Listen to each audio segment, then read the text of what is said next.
سر میرا نام منیر احمد ہے، تو میں غیر احمدی ہوں جی اچھا آپ آگے آ جائیں. جی تھینک یو.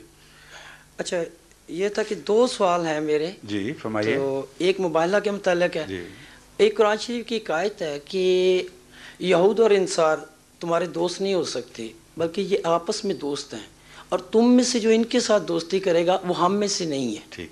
ٹھیک ہے. آپ ایک آتھر نے کتاب لکھی ہے انگلینڈ میں، وہ میں نے پڑھی ہے تفصیلاً. اس کے بعد اور بھی کچھ یہ جو پولیٹیکل سٹے ملتا ہے آگے آ جائیں. یورپ میں پولیٹیکل سٹے جو احمدیوں کو ملتا ہے، آئی مین آؤٹ آف پاکستان سب سے زیادہ. تو یہ کوئی آپ کہہ سکتے ہیں کہ جو اعتراض کیا جاتا ہے کہ برٹش خاص طور پہ اور یورپ جو ہے وہ جنرلی مطلب کہ احمدیت کو ڈائریکٹلی اور انڈائریکٹلی سپورٹ کرتے ہیں. یہ ہے سوال. جی ہاں میں اس کا جواب دیتا ہوں. پہلا کہ حصہ کیا تھا اس کا؟ وہ تو میں نے وہ قرآن شریف کی آیت پڑھ کے تو اس کے ریفرنس سے پہلے ان سے بات کریں نا، ان باتوں کو ختم کر کے پھر آگے اس پہ آتے ہیں. جی جی. کیا آیت آپ نے پڑھی تھی؟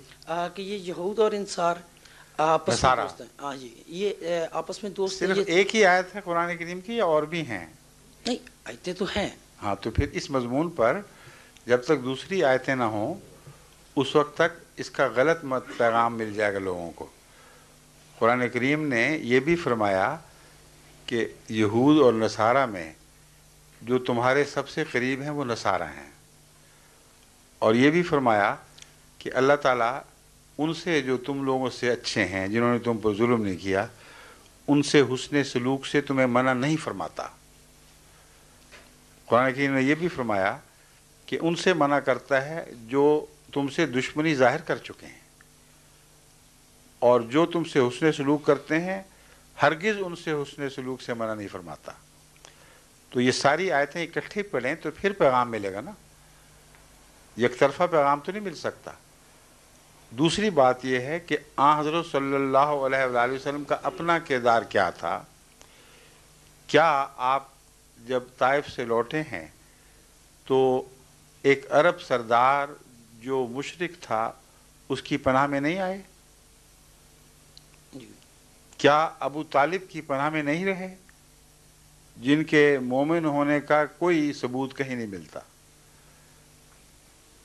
کیا دوسرے صحابہ، بعض دوسرے مشرکوں کی جو نسبتاً شریف النفس تھے، ان کی پناہ میں رہ کر امن حاصل نہیں کیا کرتے تھے؟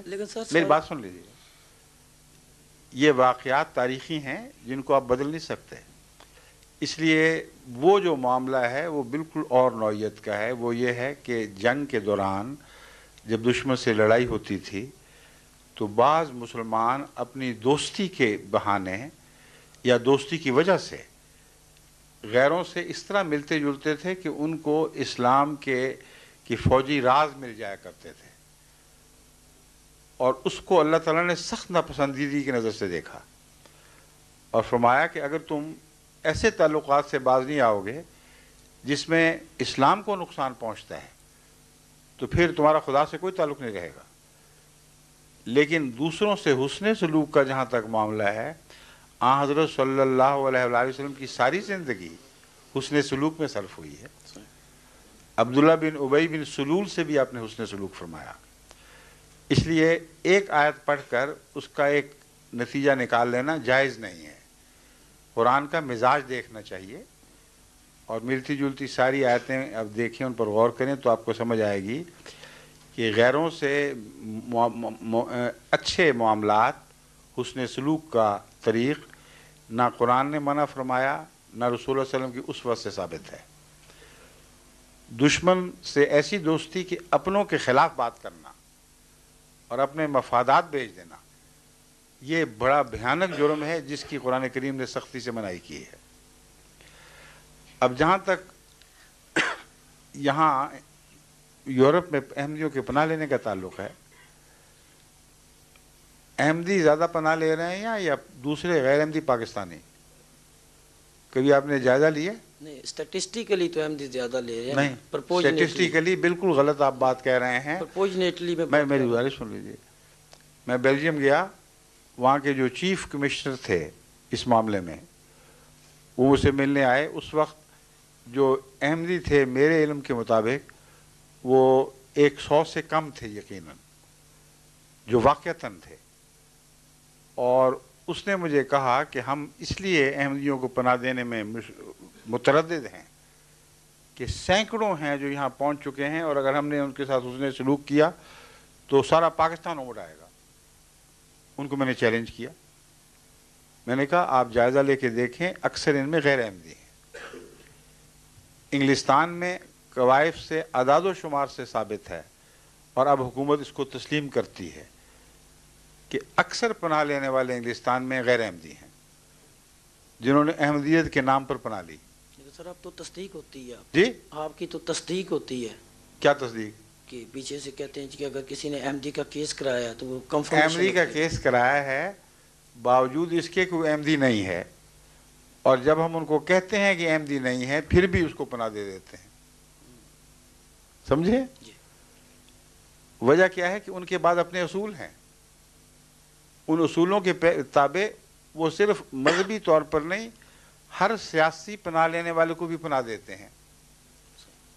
اب آپ دیکھیں کہ بے نظیر نے کہاں پناہ لی تھی جب پاکستان سے بھاگی تھیں، نواز شریف نے کہاں پناہ لی تھی، مینگل صاحب نے کہاں پناہ لی تھی، مصطفیٰ کھر نے کہاں پناہ لی تھی، الطاف حسین نے کہاں پناہ لی ہوئی ہے؟ کیا یہ سارے احمدی ہیں؟ یہ تو سر وہی تو انگریز کا جو اس کے بیک گراؤنڈ ہے، ڈیوائڈ اینڈ رول، اس کے بیک گراؤنڈ میں تو دیکھ سکتے ہیں ہم اس کو۔ بس اب سوال کو ادھر بکھیرے نہیں، اب تقویٰ سے، خدا کا خوفی سے کام لیں۔ آپ کے سوال کا جواب میں نے دے دیا ہے۔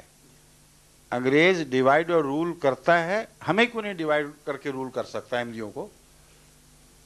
باقی سب کو کرتا ہے، اس لیے کہ ہم اللہ تعالیٰ کے فضل سے تقویٰ کے ساتھ مسلح ہیں، اور کہیں بھی انگریز جماعت احمدیہ کو ڈیوائڈ کر کے رول نہیں کر سکا۔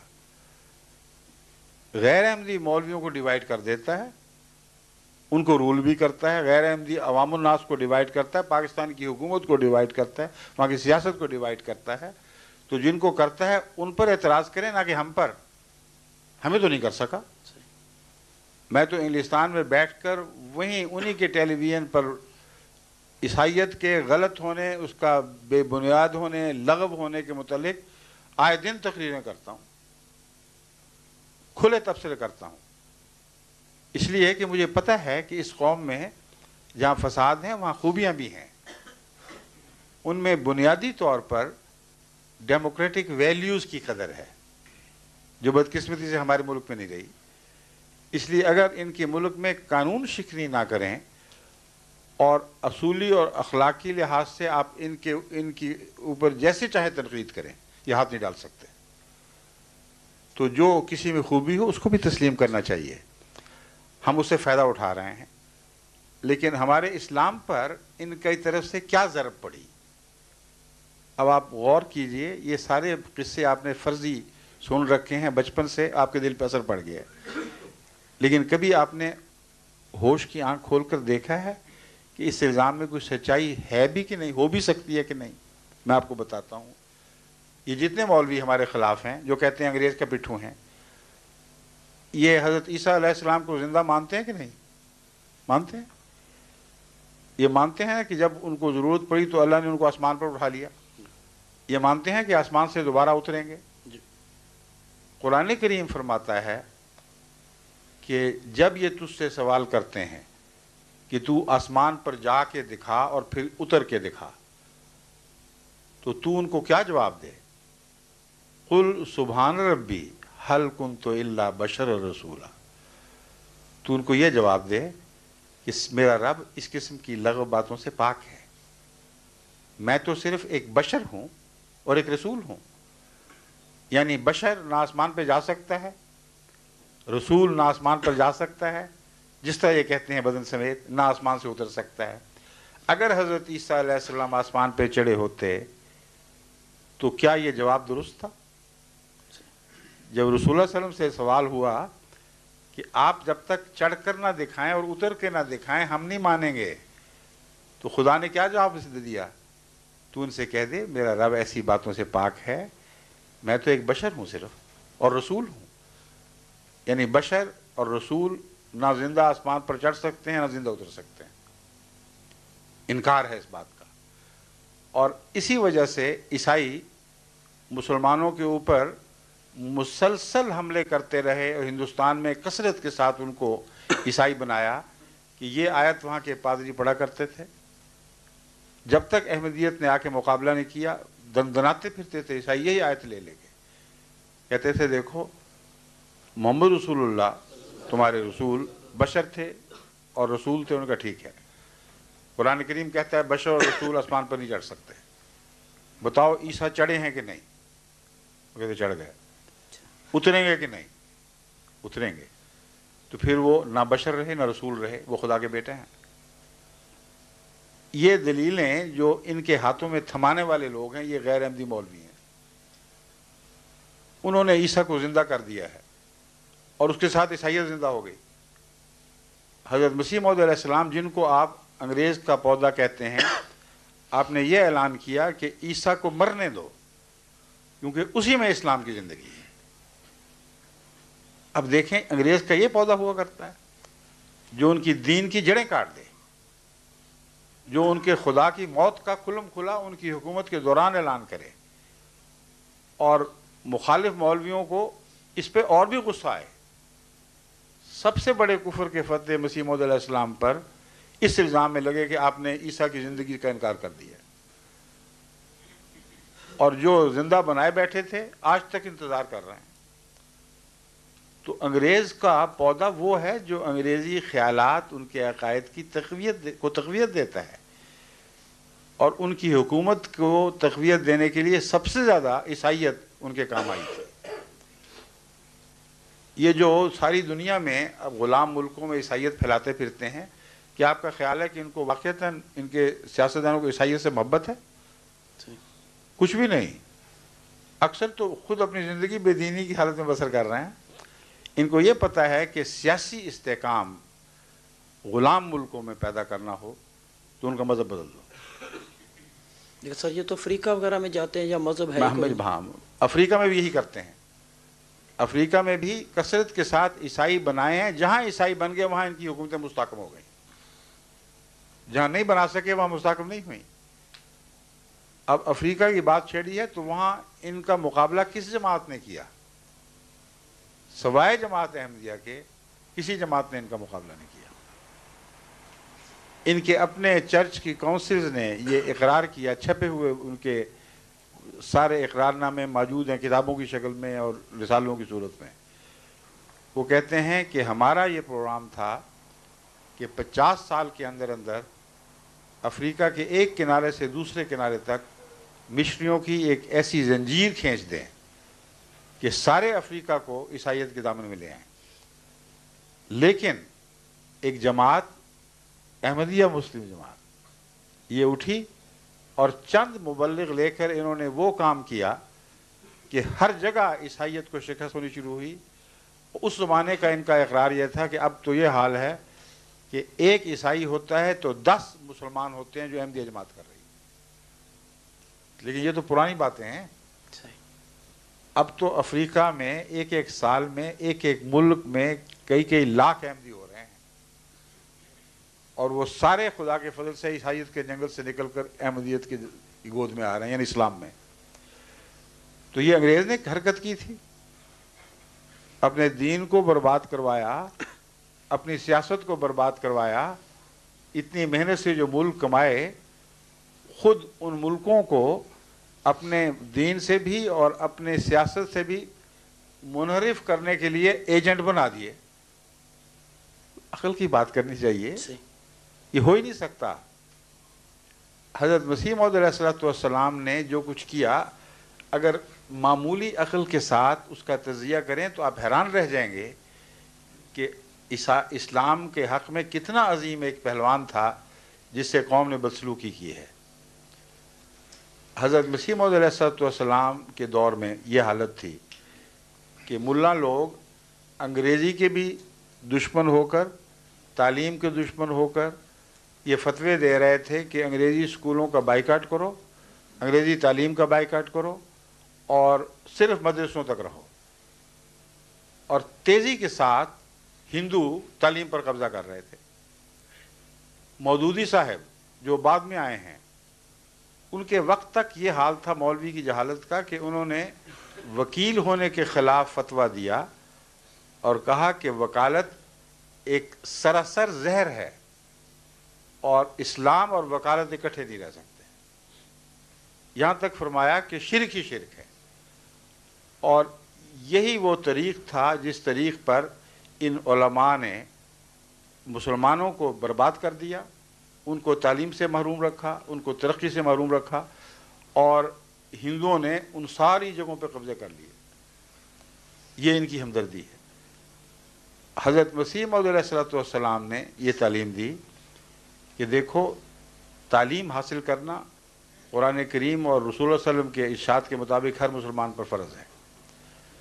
ہر تعلیم حاصل کرو، ورنہ تم جواب کیسے دو گے ان کو؟ تعلیم حاصل کرو اور تمام دوڑ کے مقابلوں میں ان سے آگے نکلو، لیکن دین ساتھ ساتھ رکھو اور دینی معاملات میں ان کے سامنے سر نہ جھکاؤ. جہاں انہوں نے یہ اچھی بات کریں ان کی تعریف کرو، جہاں بری بات کریں وہاں ان کا انکار کرو، لیکن دشمنی کی خاطر محض گالیاں دینا تمہارے کسی کام نہیں آئے گا. یہ تعلیم قرآنی اور اسلامی ہے کہ نہیں؟ جی. تو آپ حضرت مسیح علیہ السلام کی تعلیم کو دیکھیں اور اسٹریٹجی کو دیکھیں، پھر آپ کو سمجھ آئے گی کہ کتنا عظیم خدا تعالیٰ کی طرف سے اسلام کے دفاع کا ایک پہلوان اٹھا تھا جس کی قدر نہیں کی گئی. آپ نے مسلسل انگریز کے بنائے ہوئے جھوٹے خدا کا مقابلہ کیا ہے، ایک دن بھی اس سے باز نہیں آئے. اور مسلسل مولویوں نے آپ پر اس وجہ سے حملہ کیا. اور آپ کی حکمت عملی یہ تھی کہ انگریز کو کہتے تھے تم سے ہمارا سیاسی مقابلہ نہیں ہے، جب تک تم مذہب میں دخل نہیں دیتے ہمارا حق نہیں ہے کہ ہم تم سے لڑیں، کیونکہ تم نے اس ملک میں آ کر ہمیں بعض ظلموں سے بچایا بھی ہے. پنجاب میں سکھ جو ظلم کر رہے تھے مسلمانوں پر، ان کا تو کوئی حال ہی نہیں تھا، ان کو زندہ رہنے کا حق نہیں، اذان دینے کا تک کا بھی حق نہیں تھا. حضرت مسیح صاحب نے صاف لکھا کہ میں جو تمہاری تعریف کرتا ہوں تمہارے انصاف کی وجہ سے کرتا ہوں. تم نے مسلمانوں کے حقوق کو قائم کر دیا، شکریہ، لیکن جہاں تک تمہارے دین کا تعلق ہے میں اسے لڑوں گا، کیونکہ وہ جھوٹا دین ہے. جس کے تابع تھے اس کو دجال کہا. کتابیں اٹھا لیں مسلم سے، آج تک ہم یہی کہہ رہے ہیں. تو سر یہ جہاد جو تھا، میری بات سنیے، دجال کہا کہ نہیں ان لوگوں کو؟ جی. ہے دجال جس کو کہا جا رہا ہے اس کا غلام ہوتا ہے اگلا انسان. اور ثابت کیا کہ وہ کانا دجال جو آنا تھا وہ تمہاری قومیں ہیں. تمہاری دائیں آنکھ اندھی ہے کیونکہ تمہارا دین مر چکا ہے، تمہاری بائیں آنکھ جو دنیا پرستی کی وہ روشن ہے، اس لیے تم ہی دجال ہو. یہ جو خود کاشتہ پودا ایسی باتیں کیا کرتا. اور ان لوگوں نے، مولویوں نے کیا کیا؟ انہوں نے کہا نہ دجال تو ابھی آنا ہے، وہ تو اس وقت آئے گا جب وہ گدھا پیدا ہو جائے گا جو اتنا لمبا چوڑا ہے، آگ کھائے گا اور چلنے سے پہلے اعلان کیا کرے گا. وہ گدھا تو پیدا ہی نہیں ہوا، اس کی ماں بھی نہیں پیدا ہوئی، تو دجال کہاں سے آ جائے گا؟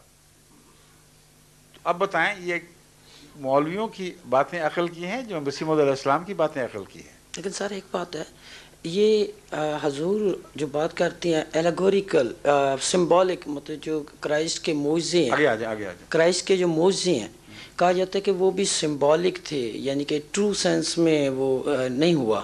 اور اس کے بعد کانا دجال کی بات کرتے ہیں کہ وہ بھی ٹرو سینس سے کریکٹر نہیں ہے، وہ بھی سمبولک ہے، لیکن لفظی نہیں ہے. جی. ٹرو سینس تو وہ نہیں، ٹرو سینس مطلب لٹریٹ میننگ جو ہے اور سمبولک ہے. لفظی ترجمہ جائز نہیں ہے. ہم اس کو ثابت کرتے ہیں، اس طرح ثابت کرتے ہیں کہ تم دیکھو کہ اگر وہ گدھا آئے جس کو تم کہہ رہے ہو واقعی گدھا ہو، تو وہ گدھا آگ کھائے گا، ٹھیک ہے جی، اور آگ کھا کر چلے گا اور اس کے پیٹ میں سواریاں بیٹھیں گی، اور داخل کہاں سے ہوں گی؟ کس راستے سے؟ کبھی غور بھی تو کریں. رسول اللہ صلی اللہ علیہ وسلم نے اس کا سمبولک ہونا خود ثابت کر دیا ہے، ان کو نظر نہیں آتا. آپ نے فرمایا اس کے پہلو میں کھڑکیاں ہوں گی، پیٹ کے دونوں طرف وہاں سے لوگ بیٹھیں گے، اور اندر تو اس نے آگ کھائی ہوگی تو جلیں گے کیوں نہیں؟ فرمایا اندر آرام دہ بیٹھنے کے انتظام ہوں گے اور روشنیاں بھی جل رہی ہوں گی، اور وہ گدھا اتنا تیز رفتار ہوگا کہ مہینوں کا سفر ایک دن میں یا گھنٹوں میں طے کرے گا، اور فرمایا کہ وہ اس کے اسٹیشن ہوں گے، ہر اسٹیشن پر رکے گا اور کہے گا آ جاؤ جس نے بیٹھنا بیٹھ جائے، میں چلنے لگا ہوں، پھر چل پڑے گا، اور پھر اگلے اسٹیشن پہ رکے گا، پھر اگلے اسٹیشن پہ رکے گا، اور سواریاں اس میں سفر کریں گی۔ جب رسول اللہ صلی اللہ علیہ وسلم نے اتنی وضاحت سے پیش گوئی کی تو اس کو لفظی کہنے والا گدھے کے سوا کوئی نہیں ہو سکتا۔ آنکھوں کے سامنے بات روشن ہو گئی۔ دنیا میں مذہبی پیشگوئیوں کی تاریخ میں اس سے زیادہ عظیم الشان پیشگوئی آپ کو کہیں دکھائی نہیں دے گی، لفظاً پوری ہوئی ہے، مگر معنی کے طور پر ہر لفظ کے جو معنی ہیں وہ پورے ہو گئے۔ پھر یہ بھی مولویوں نے نہیں سوچا کہ وہ گدھا جو اس طرح دوڑی پھرتا ہے اسٹیشن بنا بنا کر، ہے تو دجال کا گدھا مگر چڑھتے ہیں اس میں عام لوگ، اور پھر یہ نہیں سوچا کہ وہ سمندر میں بھی چلتا ہے، اور رسول اللہ صلی اللہ علیہ وسلم نے فرمایا کہ جب وہ سمندر میں چلے گا تو اس کا حجم اتنا بڑا ہو جائے گا کہ وہ خوراک کے پہاڑ اٹھا کر سفر کر رہے گا سمندر میں، اور گھٹنوں سے نیچے نہیں ڈوبے گا، اس پر پہاڑوں کے خوراک کے پہاڑ لدے ہوں گے، اور آپ نے فرمایا کہ وہ خوراک کے جو پہاڑ لدے ہوں گے وہ دجال کی طرف سے غریب قوموں کی طرف تحفہ لے کے جائے گا، لیکن صرف ان غریب قوموں کی طرف جو دجال کے سامنے اپنا سر جھکا دیں گے، جو دجال کی بالادستی کو قبول نہیں کریں گے، وہ بھوکے مر جائیں تو ان کو یہ فوڈ ایڈ نہیں دے گا۔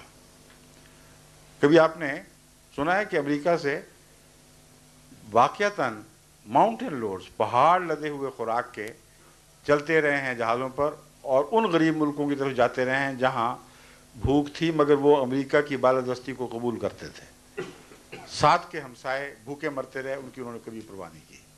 درست ہے یا غلط ہے؟ صحیح۔ تو ابھی بھی پتہ نہیں کہ وہ گدھا کیا ہے۔ پھر آن حضرت صلی اللہ علیہ وآلہ وسلم نے تو کوئی ایسا موقع چھوڑا ہی نہیں جس سے صاحب عقل کو سمجھ آ جائے کہ لفظی پیشگوئی نہیں ہے، مانوی ہے۔ آپ نے فرمایا وہ گدھا اتنی لمبی چھلانگ لگائے گا کہ ایک قدم اس کا مشرق میں ہوگا تو دوسرا مغرب میں، اور بادلوں سے اوپر اڑے گا۔ اب بتائیے کہ جب جہاز مشرق سے اڑتے ہیں اور مغرب میں لینڈ کرتے ہیں اور بادلوں سے اوپر سفر کر رہے ہوتے ہیں تو کیا رسول اللہ صلی اللہ علیہ وسلم کی پیشگوئی پوری نہیں ہوتی؟ صحیح۔ تو اگر آپ لفظوں میں اٹکے رہے تو کبھی بھی مرتے دم تک بھی آپ دجال کی گدھے کو نہیں پہچان سکیں گے، دجال کو پہچانے کی تو باری ہی نہیں آنی۔ بس وہ علامتیں جو حضرت اقدس محمد رسول اللہ نے کھول کھول کر بیان فرمائیں اور ہمارے سامنے پوری ہو گئیں، ان کو جب میں غیروں کی مجلس میں، عیسائیوں کی مجلس میں بیان کرتا ہوں تو ہر ایک سر ہلاتا ہے کہ درست ہے، یہ پیشگوئی بڑی صفائی سے پوری ہو گئی ہے۔ ایک بات مولوی بیٹھے سے ہلا رنگ نہیں ہوئی، تو کس دن کا انتظار کر رہے ہیں؟ اس دور میں آنکھیں کھولیں، اس زمانے کے علم میں آنکھیں کھولیں تو آپ کو احمدیت کے سوا کوئی سچا دکھائی نہیں دے گا مولویوں اسلام کے اندر، کیونکہ ہر بات کو ہم اس طرح سمجھتے ہیں جیسے اللہ تعالیٰ کی عقل کل کا تقاضا ہونا چاہیے، پروفٹس کی وزڈم، یعنی جو عقل اور حکمت اللہ تعالیٰ اپنے نبیوں کو عطا کرتا ہے اس کے مطابق اس کی شایان شان ہم ترجمے کرتے ہیں، اور پھر وہ پورے ہوتے دکھائی دے دیتے ہیں۔ تو جب دن چڑھ آئے تو پھر کیا شک کی گنجائش ہے کہ رات ہے کہ دن ہے؟ اس لیے احمدیت کا اس نظر سے بھی مطالعہ کر کے دیکھیں۔ وہ دجال آ بھی گیا، اس کے دن پھر بدلنے بھی شروع ہو گئے، اور ابھی تک یہ لوگ انتظار کر رہے ہیں۔ اور کبھی آپ کو پتا کہ یہ کائنات ہے کتنی بڑی؟ یہ تو کسی کو نہیں پتا، یہ تو کسی کو نہیں پتا۔ نہیں، سائنسدانوں نے اندازہ لگا لیا ہے۔ روشنی کے سفر سے روشنی 1,86,000 میل فی سیکنڈ کے لحاظ سے سفر کرتی ہے، درست؟ اور اس کائنات کے پرلے کنارے سے جو اس وقت سب سے دور ہے، وہاں سے جو روشنی 18 ارب سال یا 20 ارب سال پہلے چلی تھی، وہ اب یہاں زمین پہ پہنچ رہی ہے، اور وہ 18 ارب سال پہلے کے واقعات اس زمانے کی روشنی پہنچ کر بتا رہی ہے کہ میں کتنی دور سے آئی ہوں اور کیا پیغام لائی ہوں۔ تو کائنات کا فاصلہ اتنا بڑا ہے کہ اگر ایک شخص روشنی پر چڑھ کر سفر کرے 1,86,000 میل فی سیکنڈ، تو اس کو کائنات کے دوسرے کنارے تک پہنچنے کے لیے کتنا وقت درکار ہوگا؟ 20 ارب سال یا 18 ارب سال۔ لیکن 18 ارب سال سے زیادہ اس لیے کہ کائنات پھیل بھی رہی ہے اور دور ہٹ رہی ہے، تو جب وہ کنارے پہ پہنچے گا تو کنارہ اور دور ہٹ چکا ہوگا۔ اب سمجھ گئے بات کو؟ اب آپ کو پتہ ہے کہ حضرت عیسیٰ علیہ السلام کے متعلق مولوی کیا کہتے ہیں کہ کس آسمان پر اٹھائے گئے؟ چوتھے آسمان پر، ٹھیک ہے؟ کل کتنے آسمان ہیں؟ 7۔ تو چوتھا آسمان مڈل میں ہوا نا، ٹھیک ہے؟ تو مڈل کا فاصلہ یہاں سے کتنا ہوا؟ 10 ارب سال، ٹھیک ہے؟ اب حضرت عیسیٰ علیہ السلام اگر روشنی پر چڑھ کر اس وسطی آسمان کی طرف جا رہے ہوں تو ابھی یہاں کنارے پہ ہوں گے کہیں، کیونکہ 2000 سال اور 10 ارب سال میں بہت فرق ہے، بے انتہا فرق ہے، تو ابھی تو پہنچے ہی نہیں۔ اور ہاتھ لگا کر اگر فوراً واپس مڑیں تو مولوی آپ کو یہ کہتے ہیں کہ 20 ارب سال تک امید ہے کہ عیسیٰ علیہ السلام واپس آ جائیں گے۔ یعنی کہتے یہ نہیں ہے مگر مطلب یہی ہے ان کا، کیونکہ کہتے ہیں لفظاً مانو۔ تو یہ نبی لوگ ٹائم سپیس سے آزاد نہیں ہوتے؟ یہ نبی پیغمبر ٹائم اور سپیس سے یہ لوگ آزاد نہیں ہوتے؟ کیا وہ خدا کے قانون سے آزاد ہیں؟ نہیں، معراج شریف بھی تو یہ ہے نا، میں یہ پوچھ رہا ہوں، ٹائم اور سپیس سے آزاد ہوئی ہے نا۔ خدا کے قانون سے آزاد ہیں؟ نہیں، خدا کی کانسنٹ کے ساتھ تو ہے نا۔ میں یہ کہہ رہا ہوں خدا کے قانون سے آزاد ہیں کہ نہیں؟ نہیں۔ سپیس اور ٹائم کس نے پیدا کیا ہے؟ خدا نے۔ تو اس سے کس طرح آزاد ہو سکتے ہیں؟ لیکن خدا کی کانسنٹ کے ساتھ، کیا اس کی مرضی کے ساتھ؟ اس کی کیا آپ اپنا قانون اپنی مرضی سے توڑ دیتے ہیں؟ اگر مقنن اچھا ہو تو وہ قانون میں گنجائشیں رکھتا ہے، اس کو توڑا نہیں کرتا۔ یہ جاہل لوگ ہی ہیں جو اپنے قانون بناتے ہیں، ناقص بناتے ہیں اور پھر توڑنا پڑتا ہے ان کو۔ جو مقنن اچھا ہو وہ قانون میں گنجائشیں رکھا کرتا ہے، توڑا نہیں کرتا۔ اللہ تعالیٰ کو اپنے قانون بنا کر توڑنے کی ضرورت کیا تھی، جبکہ قرآن خود کہتا ہے کہ میرے قوانین جو ہیں زمین و آسمان پر حاوی، ان میں ایک ذرہ بھی رکھنا نہیں ہے۔ کبھی پڑھی نہیں آپ نے یہ آیت؟ اللہ تعالیٰ فرماتا ہے اتنا بھی رکھنا نہیں ہے کہ اگر تم نظر کو دوڑاؤ اور ڈھونڈو کہ شاید کہیں کوئی لوپ ہول باقی رہ گیا ہو تو تمہاری نظر تھکی ہوئی واپس لوٹ آئے گی، پھر دوڑاؤ اور پھر ڈھونڈو کہ کوئی رکھنا ہے کہ نہیں۔ ناکام نامراد تھکی ہوئی نظر تمہاری لوٹ آئے گی مگر کہیں کوئی رکھنا نہیں پائے گی۔ تو جس خدا کا یہ دعویٰ ہے کہ میرا قانون اتنا کامل ہے، وہ توڑے گا کیوں؟ نعوذ باللہ من ذالک، وہ خود جاہل ہے۔ تو اس لیے خدا کا قانون ہر ایک کے اوپر برابر چسپاں ہوتا ہے۔ نبی بھی اس قانون کی زد سے باہر کبھی بھی نہیں رہے۔ کوئی نبی ایسا یہ نہیں ہوتا کہ وہ کہے کہ میں خدا کے قانون سے بالا ہوں۔ خدا اپنے قانون کے تابع ان کو بچاتا ہے، ورنہ فرعون سے بچانے کے لیے حضرت موسیٰ کو دوڑنے کا حکم کیوں دے دیا؟ رسول اللہ علیہ وسلم کو ہجرت کا کیوں فرما دیا؟ کیا دنیا کا معمولی عرب کا قانون بھی اس کا غلام نہیں تھا؟ تو حضرت عیسیٰ کے ساتھ یہ سلوک کہ جس کائنات میں رکھنا کوئی نہ ہو اس میں رکھنا خود پیدا کر دے۔ اور جہاں تک حساب کا تعلق ہے، جو صاحب دانش لوگ ہیں ان کو پتہ ہے کہ حسابی لحاظ سے روشنی کی رفتار سے آگے بڑھنا ممکن ہے ہی نہیں، اس حساب کی روح سے جو خدا نے پیدا کیا ہے، اس حساب کی روح سے جس کو قرآن کریم فرماتا ہے کہ اس حساب میں قیامت تک اسی حساب سے چاند سورج چلتے رہیں گے اور کبھی بھی ان کی رفتاروں میں کوئی فرق نہیں پڑے گا۔ تو قرآن کی دوسری آیتوں سے دیکھیں، اس لیے حضرت عیسیٰ کو بچانے کی خاطر آپ کوئی جھوٹی پناہ نہیں لے سکتے۔ اگر بچانے کی خاطر خدا نے یہ کام کیا کہ قانون توڑ دیے تو یہود سے وہاں کیوں نہ بچا لیا؟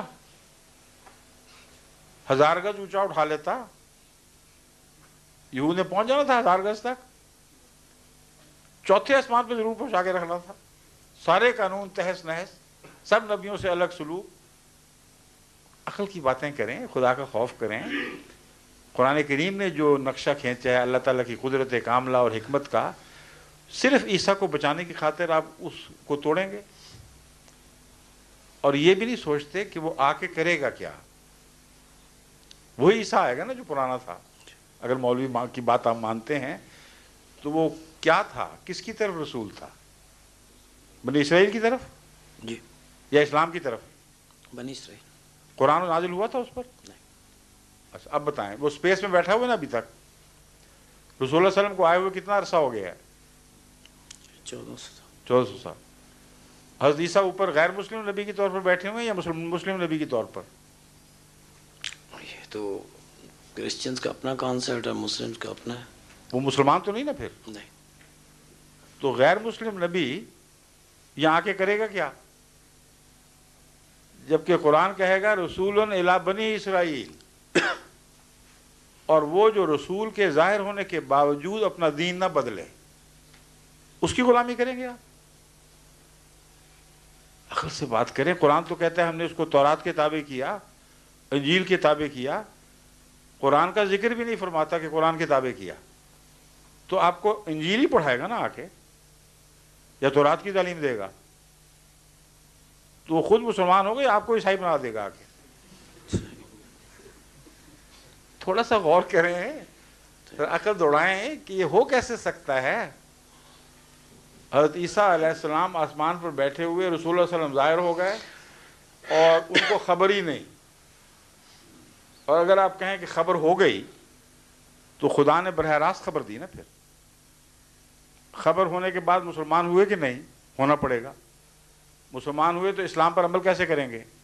اسلام کی تعلیم براہ راست دل پہ نازل ہوگی، اور اگر دل پہ براہ راست نازل ہوئی تو ایک شریک نبی پیدا ہو گیا کائنات میں۔ یہ سارے ظلم، یہ سارے فساد اس لیے برداشت کرنا چاہتے ہیں آپ کہ مرزا صاحب کو سچا نہ مانے؟ سب کچھ اپنا جھوٹا کر دیا کہ مرزا صاحب کو نہ ماننا پڑے۔ یہ عقل کا سودا نہیں۔ بیٹھیے۔ Thank you sir, thank you.